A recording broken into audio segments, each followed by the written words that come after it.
আমাকে যা দিয়েছে, আমাকে যে যা দিয়েছে, আল্লাহ তুমিও তাকে সেটাই দিও। এই বাক্য হৃদয়গ্রাহী প্রেমের গল্প, এক যুবকের সংগ্রাম ও স্বপ্ন। আমি এমন একটি নাটকের ধারণা করার জন্য লিখছি যা প্রদত্ত তথ্য দ্বারা অনুপ্রাণিত একটি হৃদয়গ্রাহী প্রেমের গল্পের চারপাশে আবর্তিত হবে। আমি বিশ্বাস করি এই ধারণাটি দর্শকদের মুগ্ধ করার এবং একটি স্থায়ী ছাপ রেখে যাওয়ার সম্ভাবনা রাখে।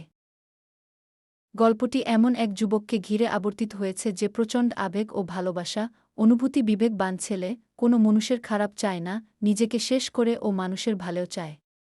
এবং সে এমন একটি পরিবার থেকে এসেছে যেখানে যৌথ পরিবারে অনেক ভাই বোনদের মাঝে বড় হয়েছে। কিন্তু তার স্বপ্ন ছিল অনেক বড়, তার মনের গভীরে স্বপ্ন ছিল অনেক। তার জীবনে বড় স্বপ্ন ছিল তার স্ত্রীকে তার জীবনের সব ভালোবাসা দিবে, তাই সে কারো সাথে সম্পর্কে জড়ায়নি। বিয়ে করবে স্বপ্ন দেখে, যেখানে কোনো ছেলে সন্তান নেই, সে নিজে ছেলে হবে।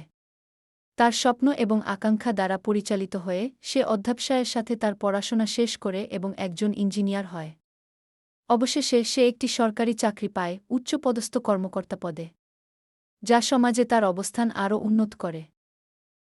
তা এই সংগ্রাম জীবন, এসএসসি 1995, বিএসসি 2009, চাকুরি 2010, মোট 2-4 বছর। বিবাহ সময় 100 আর 2010। বর্তমানে ছেলেটির পতন 1-4 বছর। 2025 সাল সে ঘুরে দাঁড়াতে চায়। তার বাবা একই গ্রামের একটি সম্ভ্রান্ত পরিবারের বড় মেয়ের সাথে তার বিয়ে দেওয়ার সিদ্ধান্ত নেন, যার 2টি ছোট বোন আছে কিন্তু কোনো ভাই নেই। 1 লাখ টাকা কাবিনে বিবাহ সম্পন্ন হয়। যে গহতু কোনো ছেলে না থাকায় ছেলেটিকে পরিবারের সবাই পাগলের মতো ভালোবাসত। বিবাহ পর পরিবারের সকলের জন্য অপরিসীম সুখ নিয়ে আসে এবং পরবর্তী 10 বছর ধরে তারা আনন্দ এবং তৃপ্তিতে ভরা জীবন যাপন করে।